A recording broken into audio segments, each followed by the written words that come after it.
Hi, this is Ant from Speakerstack Music. So I'm going to show you a bass sound that I've created, a bass synth sound that I've created in Serum 2, not using any of the Serum 2 preset sounds, but actually going behind those and kind of using the core synthesizer functionality of Serum 2 and creating your own sound, which can be quite helpful sometimes if you want something a little bit different than the presets you've been given.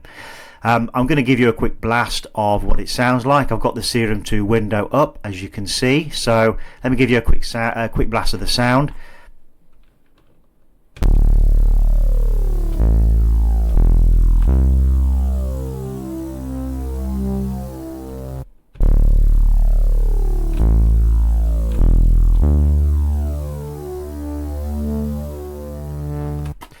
So you can tell there it's a very fat kind of bass sound. It's also got a bit of a kind of a phase to it as well.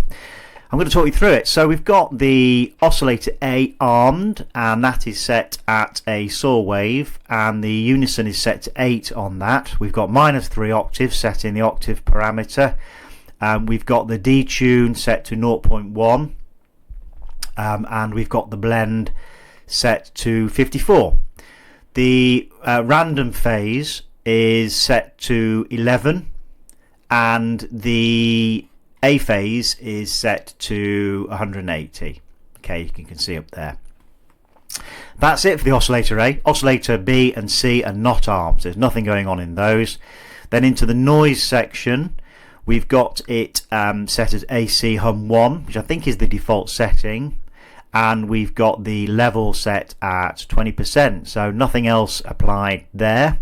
Nothing applied to the envelope 1 section, so that's literally just the default setting, and again nothing applied to the LFO section, again that is just the default setting. The filter 1 has been set to oscillator A, it hasn't been set to the noise bit, so we've just got the oscillator A button clicked.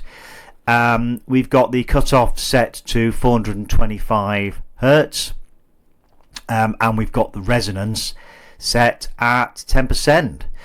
So moving swiftly on to the FX section, we have 3 effects that have been dropped in. We've got some distortion, some flanger, and some phaser. The distortion is the default setting, which I think is the tube setting, and we've got the drive set at 79%. There we go, sorry, there's the drive set at 79%. The flanger setting is set at a level of 62%, and the phaser setting is set at 47%. I'm not sure if those are the default settings, but I think I've literally just dropped them in and played around with the mix setting for most of those. So I hope that gives you a helpful kind of breakdown of how I've created the synth, and I hope you have some fun with it. So thanks again for listening and watching, and hopefully see you in the next video.